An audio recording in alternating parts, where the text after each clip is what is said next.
Paris Hilton talks about MK Ultra programming and masks it as boarding school abuse as a teen. Hilton claims she defied her parents by sneaking out and partying. To punish her they sent her to boarding schools, except they weren't like any boarding schools you've ever heard of. Here's what she claims happened to her. It was supposed to be a school, but classes were not the focus at all, Hilton said. From the moment I woke up until I went to bed, it was all day screaming in my face, yelling at me, continuous torture. Hilton claims this happened on a nearly daily basis. She said the staff at the school would say terrible things to her and her fellow students on top of physical abuse.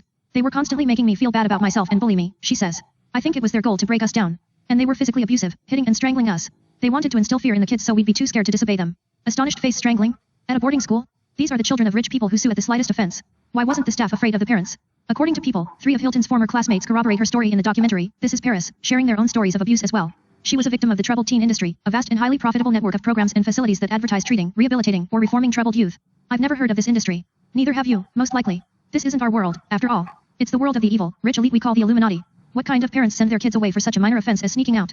No, these are MK Ultra programming schools. Using your children as MK bots for the Illuminati is common among the rich. The Illuminati care about pleasing their sick cult, not about their children. When you're evil, you don't have the feelings normal people have. You don't become bonded to your children like loving parents do. People are objects to be used, even your offspring. They often molest their children too and allow others to do the same. Paris claims at one of the boarding schools the staff got off on torturing children and seeing them naked. The young rebel often ran away. They shut down highways, they shut down airports, her sister Nikki said. They closed highways and airports for one teen girl? Well, she's an MK Ultra mind control slave and therefore valuable to the Illuminati. In the infamous Provo Canyon school in Utah, she alleges she was again abused, forced to take drugs, stripped down and placed in solitary confinement. Something out of One Flew Over the Cuckoo's Nest. She was there for 11 months until her 18th birthday. It made me not trust anyone, not even my own family, says Hilton, who said she has a recurring nightmare of when she was kidnapped and taken to Provo Canyon school in the middle of the night by 2 transporters as her parents looked on. Illuminatists often don't trust their parents. Who would trust psychopaths? Hilton reveals that to this day she suffers from trust issues, fear, and anxiety as a result of her time in these schools. Screen cap